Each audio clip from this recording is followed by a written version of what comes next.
Hello, you're listening to Hugo Talks. The UK government have released a new advert tonight, upping Project Fear. And YouTube, don't be moaning about me saying that.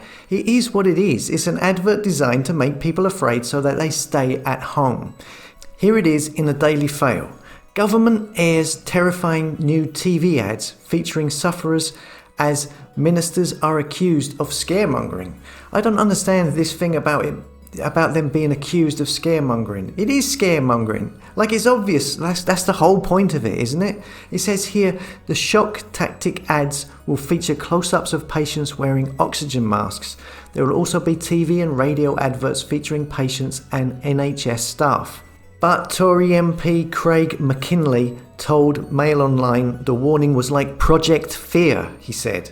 The Tory MP goes on to say, "It seems to me we are now being held hostage to a zero COVID policy which is completely unattainable, or if you do attain it, we are going to be in lockdown for an incredibly long period. That just cannot be. The next thing will be, oh dear, this new variant from Timbuktu is not responsive to the vaccine, or the jab doesn't work against it." So one thing to bear in mind here is that this advert was created by the media agency Omnigov, which is a branch of the OMD group, who signed a whopping 119 million lockdown advertising deal with the UK government on March the 2nd, 3 weeks before the first lockdown started, as stated in the Telegraph back in October, and in this article by Neil Clark, who claims Boris Johnson must have been lying in those 3 weeks leading up to the first lockdown.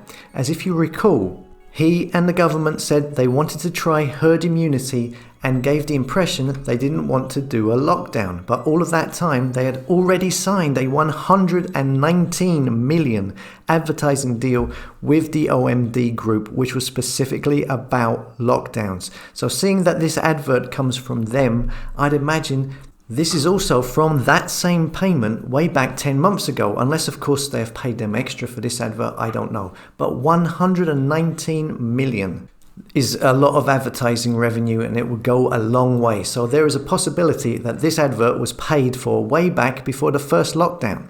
But let's just take a look at the Twitter replies from the Daily Fail Twitter post on this news story to see what the reaction is of the general public. Here's the first one. "Disgusting propaganda does nothing to me anymore, but will really terrify people. How evil. 1984 arrives in 2021. The propaganda war is being stepped up.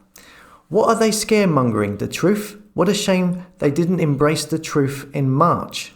Disgusting, scaremongering, propaganda. About time something like this was aired. It's only taken them a year. I wouldn't say it's scaremongering, it's the truth." So there's a positive one there.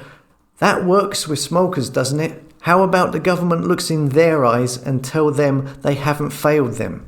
Since when did they let evidence get in the way of a good hysteria whip-up?